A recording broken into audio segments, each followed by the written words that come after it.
네, 안녕하세요. 시청자분들께 간단한 자기소개 좀 부탁드릴게요. 네.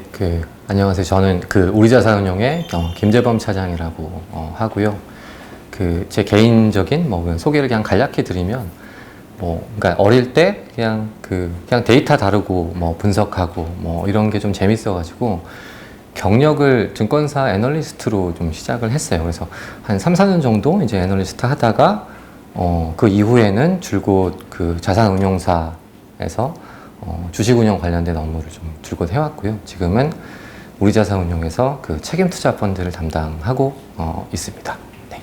네, ESG 등급이 뭔지 시청자분들은 좀 생소하실 것 같은데요. ESG 등급에 대한 설명과 혹시 한계점이 있는지 설명 부탁드릴 수 있을까요?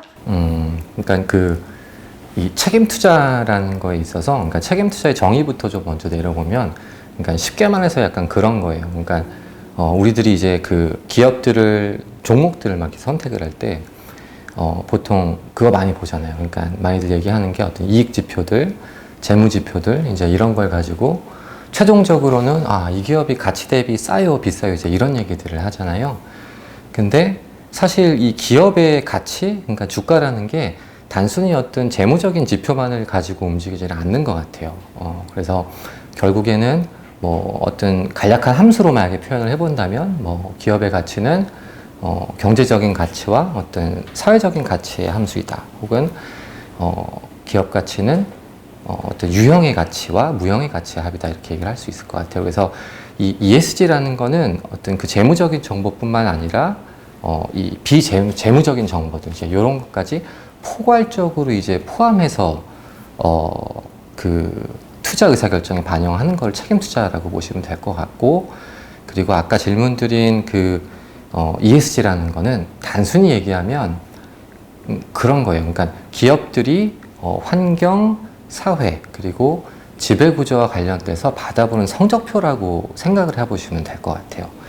그러니까 이 ESG를 평가하는 전문기관들이 존재하거든요. 그러니까 해외에서는 예를 들면 MSCI나 그리고 블룸버그, 그리고 로베코 같은 이제 전문 평가기관들이 있고, 그리고 국내에는 대표적으로 서스틴베스트, 그리고 KCGS, 대신경제연구소 같은 이제 곳들이 전문적으로 이제 이런 것들을 평가를 하고 있습니다. 그래서 이 기관들이 이 ESG와 관련된 항목들을 평가를 할 때, 이 각 항목들에 대해서 중요한 항목들을 골라내고, 그리고 가중치를 또 부여를 하고, 이제 이런 것들을 상대적으로 평가를 해가지고 이제 ESG 등급을 매긴다라고 보시면 될 것 같아요.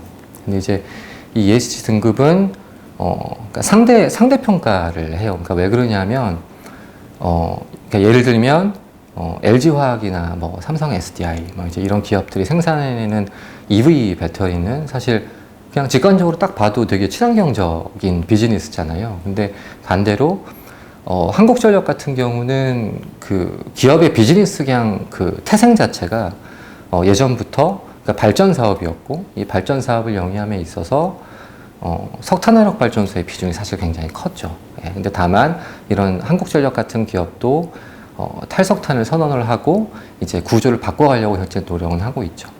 근데 이제 이런 기업들을 사실은 한국전력과 어떤 SDI나 LG화학을 애플 투 애플로 비교를 하게 되면 사실 되게 불공평하잖아요. 예, 예. 그래서 그런 이유 때문에 상대적으로 평가를 한다라고 보시면 될 것 같아요.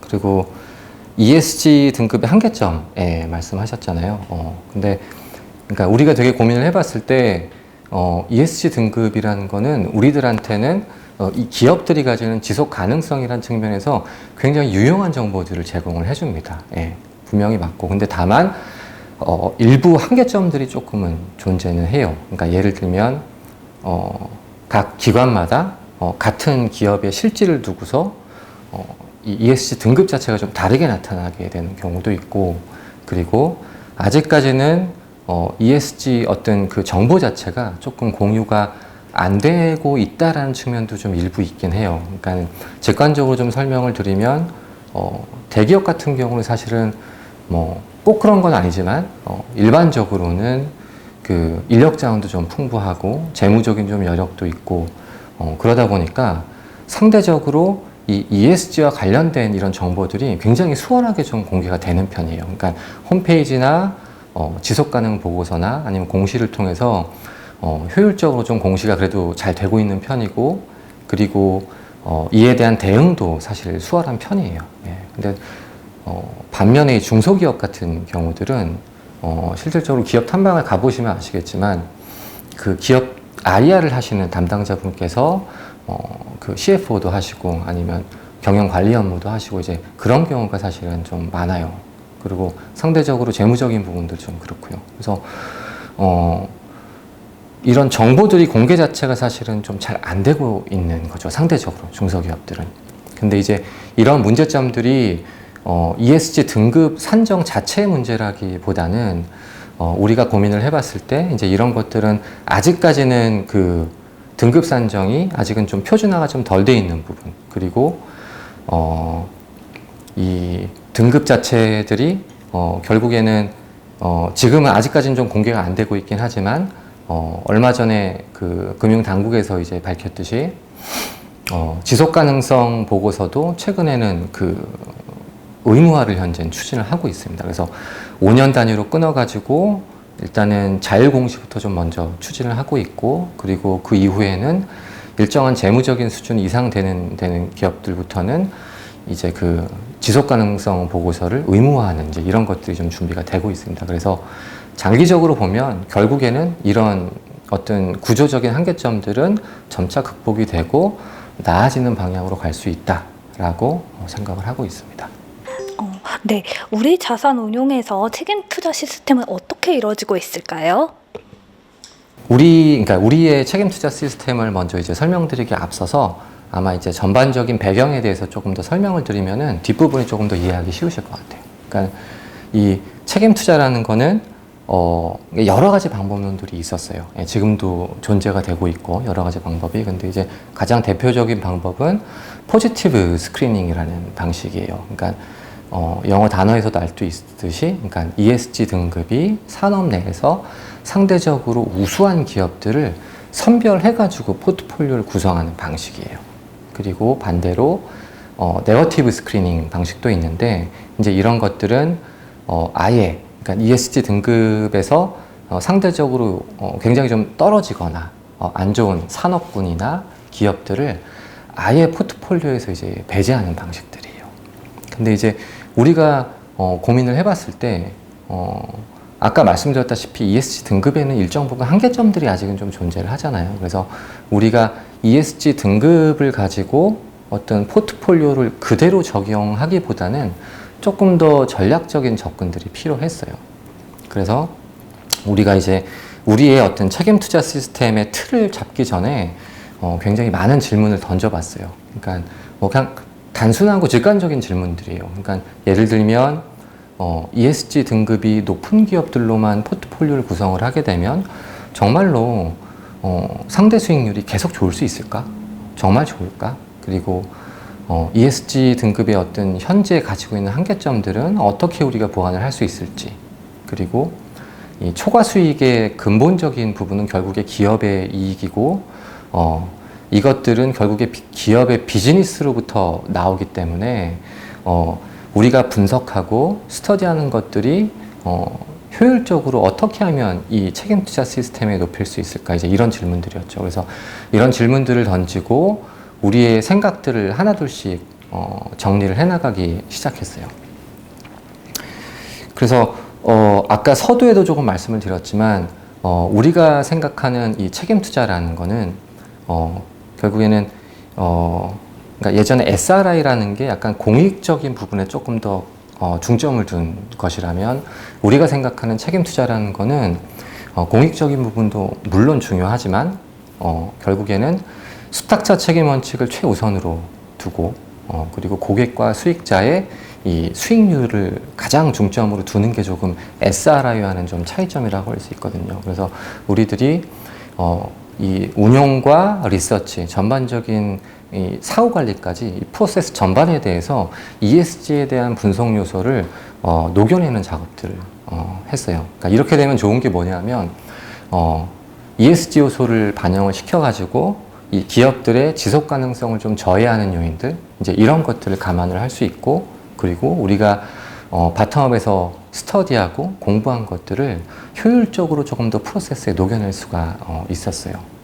그래서 쉽게 말하면 우리는 ESG 통합 전략이라는 걸 우리의 주 전략으로 활용을 하고 있고, 이것이 추구하는 핵심적인 가치는 위험 대비 수익률이다라고 보시면 될 것 같아요. 그래서 이거와 관련된 제가 조금 더 말씀드리고 싶은 분들이 있긴 한데 그런 것들은 조금 더 다음에 시간이 되면 다음 기회에 조금 더 자세히 설명을 드리도록 하겠습니다.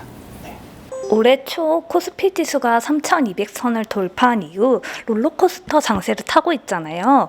이에 대해서는 어떻게 생각하실까요? 그러니까 작년에 이제 뭐 계속 이쪽에 몸담으면서, 그러니까 사실 이 유동성이라는 거의 무서움을 저도 굉장히 처음 느껴본 것 같아요. 예.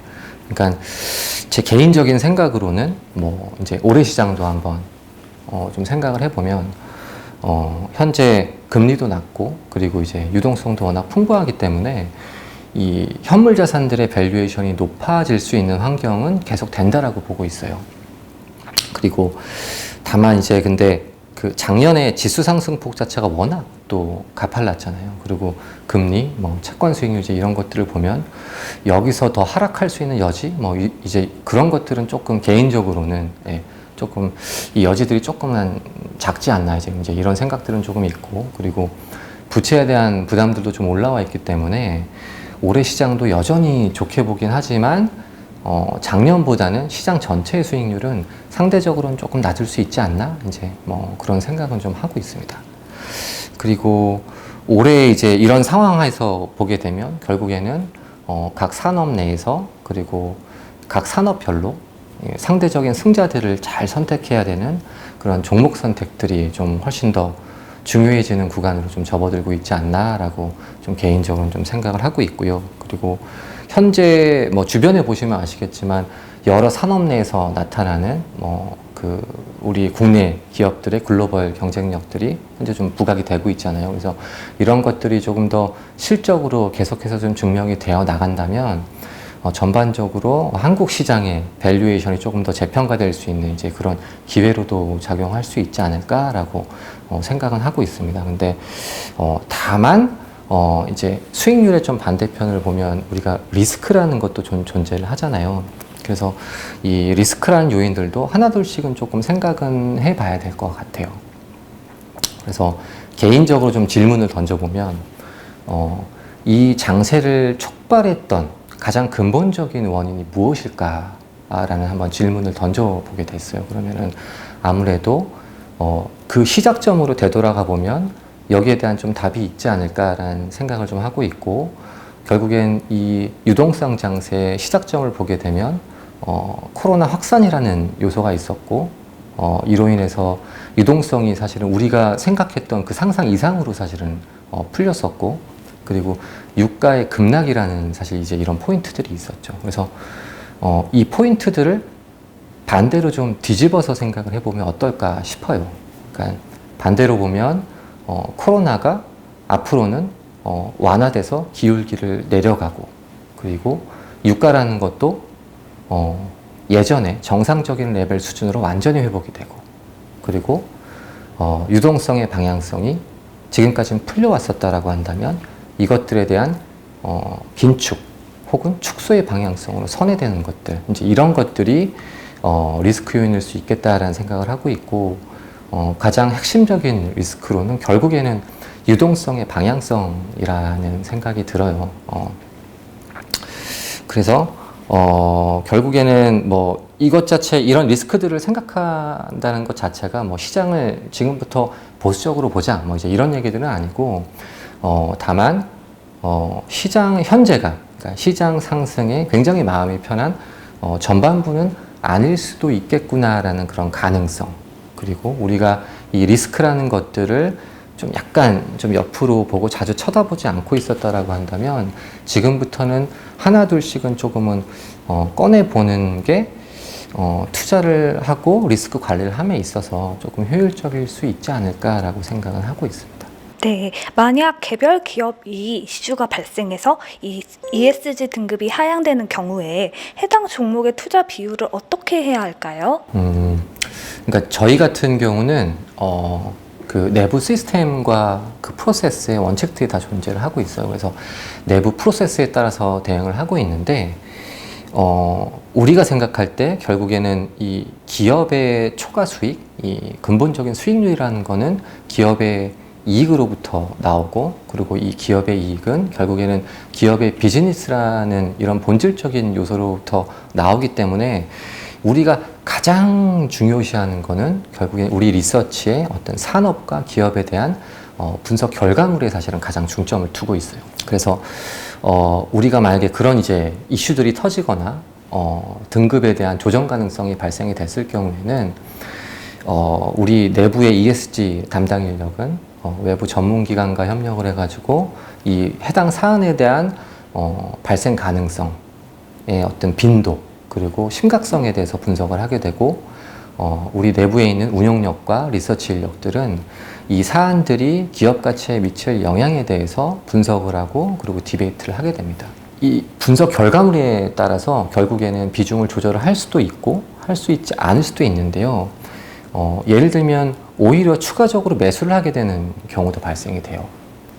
작년에 뭐 예를 들면 LG화학이나 현대자동차 같은 경우 이제 그 배터리 화재 사고가 있었잖아요. 근데 우리가 근본적으로 질문을 던져봤을 때 이것이 정말 ESG 측면에서 굉장히 심각한 이슈일까?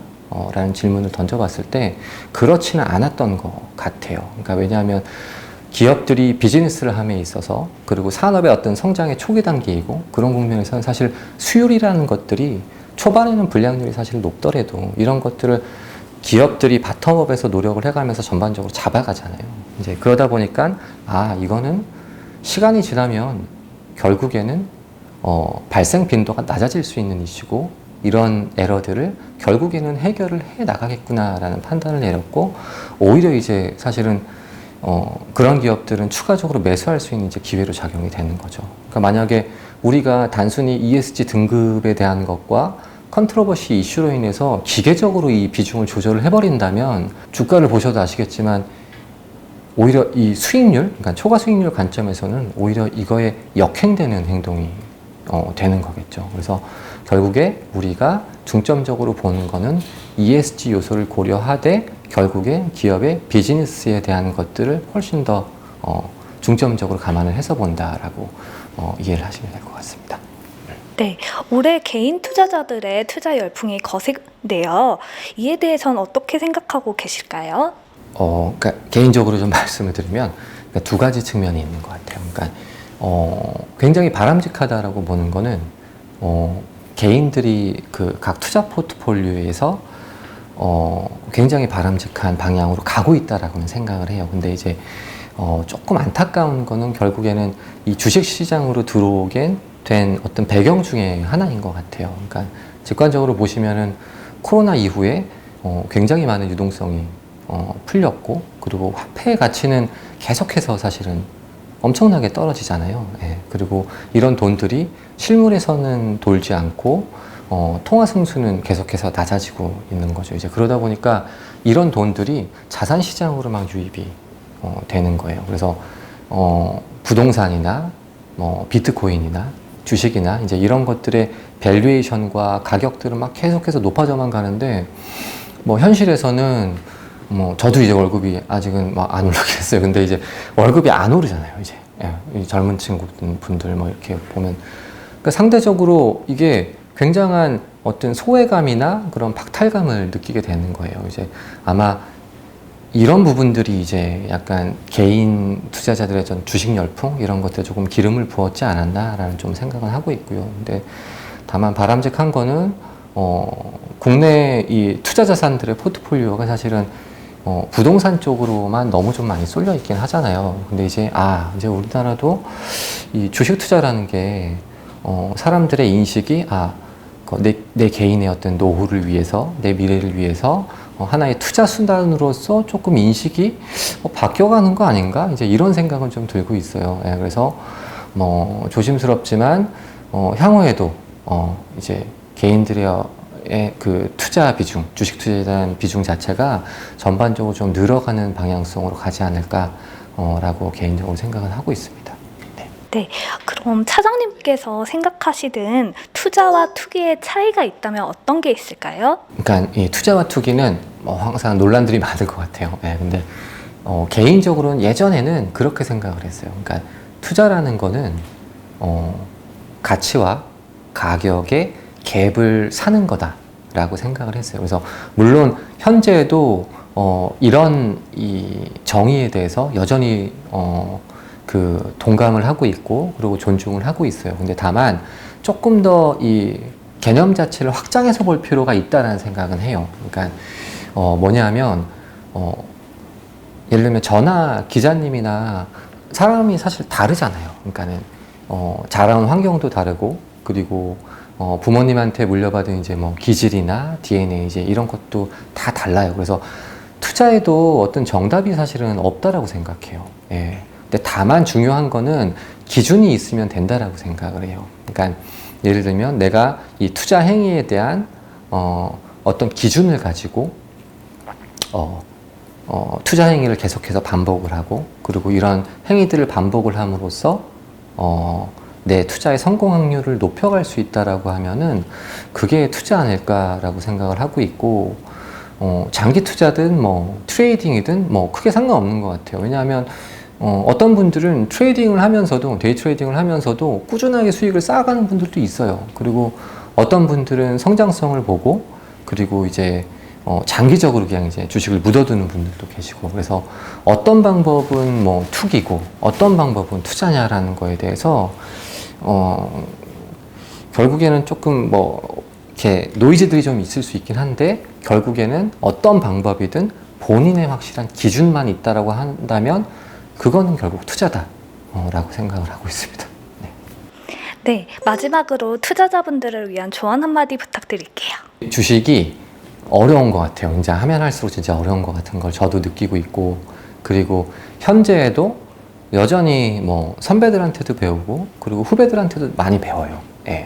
여전히 배우고 있는 그런 과정이고 이거는 끝이 없는 것 같아요. 근데 다만 제가 지금까지 이제 투자 업계에 있으면서 조금 경험했던 것들 이제 이런 걸 토대로 딱 한 가지 정도 조금 조심스럽게 제안을 드리면 그런 것 같아요. 그러니까 투자를 했을 때 성공할 수 있어요. 그리고 투자를 했을 때 손실 보고 실패할 수도 있어요. 근데 다만 투자가 내가 했던 투자가 실패했을 때 이거는 한번 꼭 복기를 해보시면 좋을 것 같아요. 그러니까 내가 어떤 논리를 가지고 이 주식을 샀지? 그리고 이 논리대로 주식이 흘러갔을까? 다른 요인들 때문에 올라갔을까? 아니면 그리고 만약에 실패했다면 내가 이 주식을 살 당시로 돌아가서 다시 생각을 해본다면 그때도 내가 똑같은 행동을 할까? 이제 이런 질문들을 던져보시면은 투자가 실패했을 때 내가 어떤 부분이 약하고 그리고 어디서 실패하는지에 대한 그런 기준들이 하나둘씩 조금 잡혀가기 시작할 것 같아요. 그래서 투자가 실패했을 때 꼭 복귀해보자. 왜냐하면 투자가 실패하면 사실 배운 거 없이 그냥 지나가 버리면 그냥 매몰 비용이잖아요. 그래서 이런 것들을 복귀해 보시고 공부를 계속해서 하시다 보면 나름대로의 투자, 개인적인 투자의 어떤 성공 확률 자체가 예를 들면 10번 투자했으면 예전에는 한 두세 번 성공했는데 점점 4번, 5번, 6번 정도로 이렇게 성공 확률을 조금씩은 높여가실 수가 있다라고 개인적으로 생각을 하고 있습니다. 네, 감사합니다.